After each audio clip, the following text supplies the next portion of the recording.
ఇది Lenovo IdeaPad slim 3. ఇది build quality design అయితే చాలా బాగుంది. ఇది నేనైతే 15 డేస్ అయితే యూస్ చేశాను. దాని తర్వాత నేను ఎలా ఎక్స్పీరియన్స్ అవ్వానో ఈ వీడియోలో మీకైతే చెప్తాను.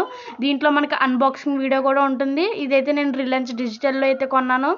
ఇంకా మన ఛానల్ ఎవరైనా సబ్స్క్రైబ్ చేసుకోతే ప్లీజ్ డూ సబ్స్క్రైబ్. ఇంకా మనం వీడియోలోకి అయితే వెళ్ళిపోదాం. ముందుగా మనకైతే ఒక లెనోవో బాక్స్ అయితే వచ్చింది రిలయన్స్ డిజిటల్ నుంచి. అప్పుడు నేనైతే తీసుకున్నాను. దీని కాస్ట్ వచ్చేసి 38,000 అయితే పడ్డది. ఇక్కడ మనకి ఎటువంటి డ్యామేజ్ అవ్వకుండా ఒక థర్మాకోల్ షీట్స్ కూడా పెట్టారు. యాజ్ యూజువల్గా మనకి మాన్యువల్స్ అయితే ఇచ్చారు. ఇవి కూడా మనం ఆటోమేటిక్గా పక్కన పెట్టేసాము.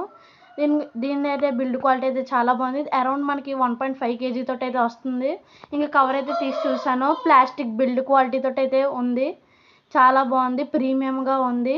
ఇప్పుడు దీన్ని అయితే మనమైతే ఓపెన్ చేసేద్దాము. ఓపెన్ చేయగానే నేనైతే ఆన్ చేశాను. ఆన్ చేయగానే చూసారు కదా, మనకి ఇక్కడ ఒక కీబోర్డ్కి ఎటువంటి డ్యామేజ్ అవ్వకుండా ఒక కవర్ అయితే పెట్టారు. ఇది మనకి బూటింగ్ టైం వచ్చేసి 12 సెకండ్స్లోనైతే ఆన్ అవుతుంది. నేనైతే చాలా ఫాస్ట్గా అయితే ఆన్ అయిపోయింది. నేనైతే చాలా షాక్ అయిపోయాను. ఇది ఐడియాప్యాడ్ స్లిమ్ 3. అండ్ దీంతో మనకైతే ఒక ఛార్జింగ్ కేబుల్ అయితే ఇచ్చారు. ఇది మనకి ఫాస్ట్ ఛార్జింగ్ తోటి అయితే ఉంది. ఇది మనకి చాలా ఫాస్ట్ ఛార్జింగ్ తోటి అయితే వస్తుంది. మనం ఒకవేళ 15 మినిట్స్ ఛార్జింగ్ పెడితే వస్తుంది. దీని ప్రొసెసర్ వచ్చేసి Ryzen 7300U. ఇది మనకి 8GB ర్యామ్. నేనైతే 8GB ర్యామ్ తీసుకున్నాను. 256GB storage. అండ్ ఇది మనకైతే చాలా బాగుంది. 256GB స్టోరేజ్ కాబట్టి. ఇంకా మనకి ఇక్కడ టచ్ ప్యాడ్ అయితే చాలా సెన్సిటివిటీగా స్మూతీగా అయితే ఉంది. ఇక్కడ బటన్ కూడా క్లిక్ అవుతుంది. ఇదైతే ఇంకా ఈ ల్యాప్టాప్ గురించి చెప్పాల్సినవి అయితే ఇంకా చాలా ఉంటాయి. ఎందుకంటే ఇది చాలా బాగుంది కాబట్టి మంచి ప్రీమియం క్వాలిటీతో అయితే వస్తుంది. చూస్తున్నారు కదా, మనకి పక్కన అయితే ఒక ఛార్జింగ్ కేబుల్ అయితే ఇచ్చారు. మళ్ళీ దాని పక్కనేమో USB పోర్ట్ అయితే ఇచ్చారు. మళ్ళీనేమో HDMI కేబుల్ ఒకటి, మళ్ళీనేమో Type-C ఛార్జింగ్ కేబుల్ కూడా ఇచ్చారు. మళ్ళీ దాంతోపాటు ఒక ఆడియో జాక్ కూడా ఇచ్చారు. నెక్స్ట్ దాని తర్వాత ఫ్లిప్ చేసుకుని చూసుకుంటే ఇక్కడ కూడా USB 2.03 అయితే ఇచ్చారు. మళ్ళీ ఇక్కడ మనం మెమరీ కార్డు కూడా ఇన్సర్ట్ చేసుకోవచ్చు. ఇక్కడైతే పవర్. అండ్ ఇదైతే మనకి 180 degrees తోటి అయితే ఫ్లిప్ కూడా చేసుకోవచ్చు.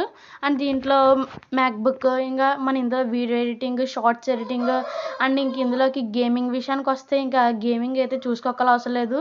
వీడియో ఎడిట్ చేసే వాళ్ళకి అయితే ఇది ఇంకా సూపర్ ల్యాప్టాప్ అని అయితే చెప్పచ్చు. ఇందులో మనకి ఫిల్మోరా 9 అయితే అవైలబుల్లో ఉంది.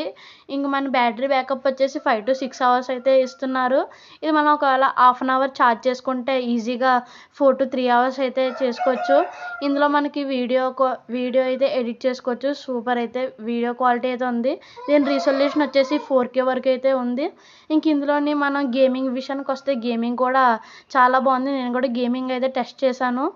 ఇంకా ఈ ల్యాప్టాప్ విషయానికి వస్తే ఇంకా పర్లేదు, చాలా బాగుందని చెప్పచ్చు. ఇది అరౌండ్ మనకి 38,000లోకి అయితే వస్తుంది. ఇందులో మనకి ఎక్స్బుక్స్ గేమ్ పాస్ కూడా చేసుకోవచ్చు. మళ్ళీ ఇందులో మ్యాక్బుక్ కూడా ఉంది. మ్యాక్బుక్ కాదు, మనకి ఇందులో మ్యాక్ ఆఫీస్ ఉంది, MS ఆఫీస్. అండ్ దీంతో మనకైతే డాల్బీ స్పీకర్స్ అయితే ఇస్తున్నారు. మళ్ళీ మనకి ఇక్కడ కెమెరా, డాల్బీ అటామ్స్ 2 సౌండ్స్ అయితే ఇస్తున్నారు. ఇక్కడ మనకి ప్రైవసీ షట్టరింగ్ కూడా ఉంది. అంటే మన కెమెరా పెట్టుకోవచ్చు. ఎప్పుడైనా మనం ఒకవేళ ల్యాప్టాప్ క్లోజ్ చేసుకుంటే కెమెరా కూడా ఆఫ్ చేసుకోవచ్చు. బ్యాక్ సైడ్ అయితే మనకైతే ఇది ఉంది. మనకి ఇది ఆఫర్లో అయితే 35,000కి అయితే అవైలబిలిటీలో ఉంది.